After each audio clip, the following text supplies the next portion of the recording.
இன்று காலையில் 3 வயது பெண் குழந்தை பச்சிளம் குழந்தையை பாதகமான முறையில்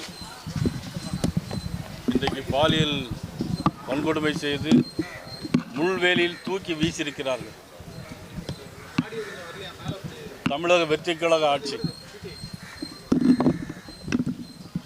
இப்பொழுது பூந்தமல்லியில் 10வது வகுப்பு படிக்கிற மாணவி பாலியல் பலாத்காரம்.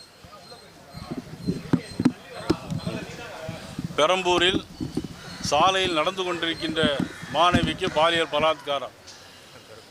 சங்கரங்கோயில் அருகே, தென்காசி மாவட்டம் சங்கரங்கோயில் அருகே 10வது வகுப்பு படிக்கிற மாணவியை 2 பேர்கள் நேற்றிரவு பாலியல் பலாத்காரம் பண்ணியிருக்கிறார்கள். இந்த 48 மணி நேரத்தில் 20 பாலியல் வன்கொடுமைகள், 15 போக்சோ குற்றங்கள்.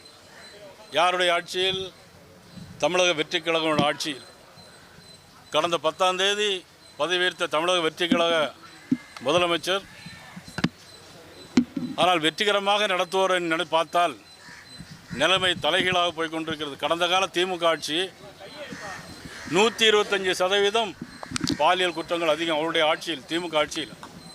ஆனால் இன்றைக்கி பார்த்தீங்கன்னா இப்போவே 100% தாண்டி போய்கொண்டிருக்கிறது. 20 மணி நேரத்தில் 40, மொத்தம் 207 குற்றங்கள், 20க்கும் மேற்பட்ட படுகொலைகள். இன்னும் கஞ்சா சம்பவம், கஞ்சா எல்லா இடங்களிலும் இன்றைக்கி புழங்கி கொண்டிருக்கிறது. Synthetic drugs. திமுக ஆட்சிக்கும் இந்த தாவேக ஆட்சிக்கும் எந்த விதமான வித்தியாசம் இல்லை. 3 வயது குழந்தை பாவம். அடுத்த மாநிலத்தை சேர்ந்தவர்கள் கும்மிடிப்பூண்டி எம்எல்ஏ, தமிழக வெற்றிக் கழகத்துடைய எம்எல்ஏ நேரே வந்து கைநாட்டு, அவங்கள 2 கையிலையும் கைநாட்டு போட்டிருக்கிறார்கள். இதை விட கொடுமை என்ன இருக்க முடியும்? ஆனால்